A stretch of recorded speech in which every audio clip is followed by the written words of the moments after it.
Price Lord. கர்த்தருடைய பரிசுத்த நாமத்துக்கு மகிமையுண்டாதாக. கர்த்தர் நல்லவர்.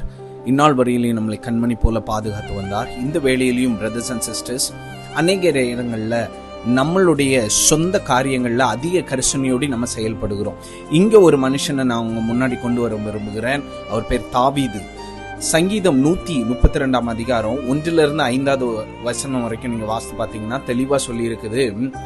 கர்த்தருக்கு ஒரு இடத்தை தாவீது ரெடி பண்ணணும்னு அவ்வளவு ஆவலா இருக்கிறாரு. கர்த்தருக்கு அடுத்த காரியங்கள்ல அவ்வளவு ஆர்வத்தை காமிக்கிறாரு, அவ்வளவு தாகத்தை காமிக்கிறாரு. கர்த்தருக்கு ஒரு இடத்தை ஆயத்த பண்ணணும், யாக்கோபின் வல்லவருக்கு ஒரு வாசஸ்தலத்தை நான் ரெடி பண்ணணும்னு அவ்வளவு தாகம் கொண்டு செயல்படுறாரு. அது எப்படி தெரியுமா சொல்றாரு?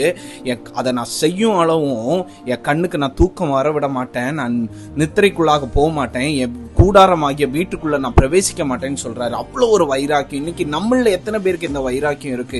நமக்கு இந்த திங்ஸ் வீட்டுக்கு வாங்கணும், நம்ம இப்படிப்பட்ட ட்ரெஸ் எல்லாம் போடணும், இப்படிப்பட்ட ஆடைகள் எல்லாம் போடணும், நமக்காக இதை செஞ்சுக்கணும், இத்தனை வீடுகளை கட்டணும், நமக்கு இதை வாங்கிக்கணும், கொண்டுக்கணும், இது செய்யணும்னு எவ்வளோ பிரயாசப்படுறோம் நம்ம சுய காரியத்துக்காக. ஆனால் கர்த்தருக்கு அடுத்த காரியங்கள்ல எவ்வளவு இன்ட்ரெஸ்ட் வைக்கிறோம், எவ்வளவு ஆர்வம் காமிக்கிறோம், எவ்வளவு நமக்குள்ள ஒரு தாகம் இருக்குங்கிறது நம்ம இன்னைக்கு யோசித்து பார்க்கணும். இன்னைக்கு தாவீதை பாருங்க.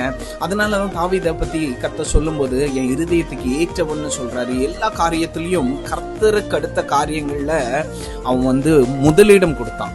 கர்த்தருக்கு அடுத்த காரியங்கள்ல மிகவும் ஆர்வம் காமிச்சான். இன்னைக்கு நீங்களும் பிரதர்ஸ் அண்ட் சிஸ்டர்ஸ் உங்களுடைய காரியங்கள்ல ஆர்வம் காமிக்க கூடாதுன்னு நான் சொல்லல. காமிங்க, உங்களுக்காக காரியங்களை செய்யுங்க, அதெல்லாம் ஒன்றும் இல்லை. நல்லா ட்ரெஸ் பண்ணிக்கோங்க, நிறைய வீடு கட்டிக்கோங்க, உங்களுக்கு என்னென்ன விஷயங்கள் உங்களுக்காக பண்ணணுமோ பண்ணுங்க, அதை பத்தி ஒன்றும் இல்லை.